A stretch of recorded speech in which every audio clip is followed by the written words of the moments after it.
a été rédigé dans le cadre d'une formation que j'ai suivie à Sciences Po Grenoble, le Master 2 Développement et expertise de l'économie sociale.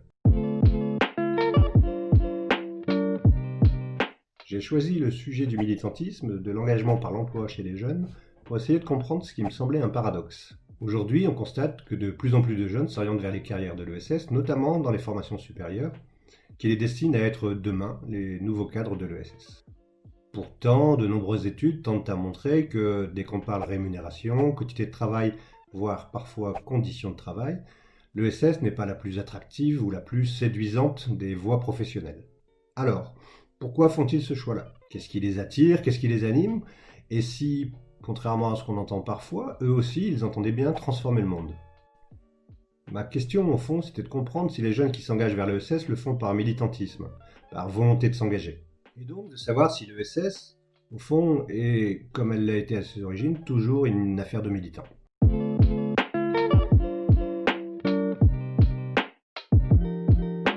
L'ESS connaît actuellement un renouvellement important de ses effectifs du fait de nombreux départs en retraite.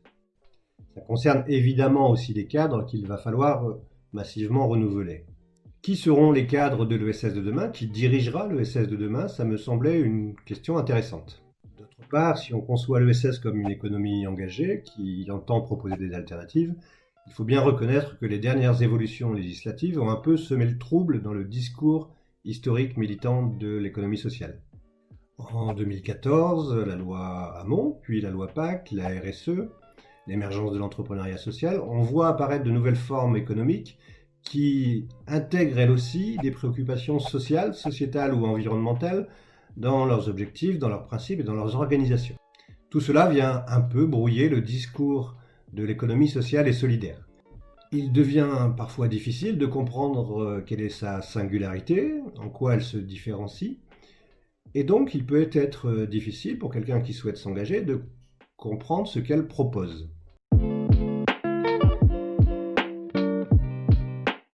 Ce que mon étude montre, c'est bien que les jeunes qui choisissent l'ESS aujourd'hui sont des individus engagés, militants pour un monde meilleur. Ils s'engagent bien vers ces carrières parce que le monde tel qu'il est ne les satisfait pas, et c'est bien ça qui les anime. Mais leur engagement ne se fera pas à n'importe quel prix et pas dans n'importe quelle condition. Ils sont très vigilants et très réflexifs sur ces questions. Pour eux, par exemple, hors de question de s'abandonner à la cause et pas plus à leur entreprise. Ils sont très vigilants sur la question de leur bien-être ou de leur épanouissement. Ils ne veulent pas être les victimes collatérales d'un système économique qu'ils jugent nocif, néfaste ou en tous les cas insatisfaisant puisqu'il produit crise sur crise depuis des décennies. Leur objectif, c'est donc de trouver un équilibre entre leurs aspirations personnelles et leur envie de transformation du monde. Quelque chose qui fasse sens pour eux, mais aussi pour les autres, et qui puisse être reconnu en tant que tel. Ce qu'on pourrait appeler leur nature engagée, leur identité engagée. D'ailleurs, ils sont tellement engagés et concernés que ça dépasse le champ professionnel. Comme quand ils adoptent des modes de vie en cohérence avec leurs valeurs ou leurs convictions. Par exemple, ils refusent de prendre l'avion, ils sont véganes. Non seulement ils adoptent ces modes de vie, mais ils le font savoir autour d'eux pour convaincre. C'est bien une forme particulière de militance.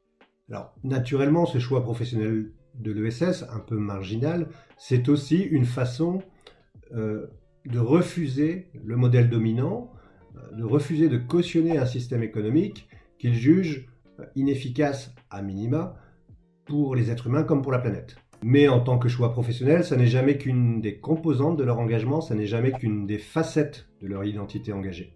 Donc, si leur futur emploi vient nourrir cet appétit d'engagement, c'est mieux. Mais ce n'est pas l'essentiel. Ils peuvent même parfois distinguer clairement la sphère de l'engagement de la sphère professionnelle. Ce que les organisations de l'ESS doivent avoir en tête, il me semble, c'est que bien sûr, ces jeunes, il faudra les attirer, mais il faudra surtout savoir les garder, les conserver. Et pour ça, prendre en compte leur rapport à l'emploi. La dimension militante ou l'attachement à une cause ou à un projet, ça ne suffira pas. Ils peuvent passer d'une cause à l'autre sans aucune difficulté et donc d'une entreprise à l'autre de la même façon. Ici, pour eux, avant tout, on parle d'emploi. Et quand on parle d'emploi, on parle avant tout de sens et de qualité de l'emploi. Et la qualité d'un emploi pour un jeune, ça se joue à plusieurs niveaux. Dans les conditions d'accueil, dans la reconnaissance, y compris salariale, même si ce n'est pas le plus important pour eux. Dans la qualité des missions et des responsabilités qui leur seront confiées. Dans la qualité des relations interpersonnelles aussi. De l'autonomie aussi, bien sûr, ils en veulent, mais surtout pas de l'indépendance qui les isolerait. La dimension affective et collective est très importante pour eux. Ils veulent pouvoir s'exprimer, débattre, confronter leurs opinions. En fait, ils veulent de la démocratie, du débat démocratique partout, et donc y compris au sein des entreprises. Pour eux, l'ESS, c'est un espace où on peut réinventer la démocratie. Si une organisation de l'ESS veut pouvoir conserver ses jeunes, qu'ils restent chez elle, voire même qu'ils restent tout simplement au sein de l'économie sociale et solidaire, il faudra être très attentif à ces questions. Et surtout intégrer que l'emploi, ce n'est jamais qu'un emploi pour ces jeunes et qu'il ne peut en aucune façon venir empiéter sur leur vie personnelle.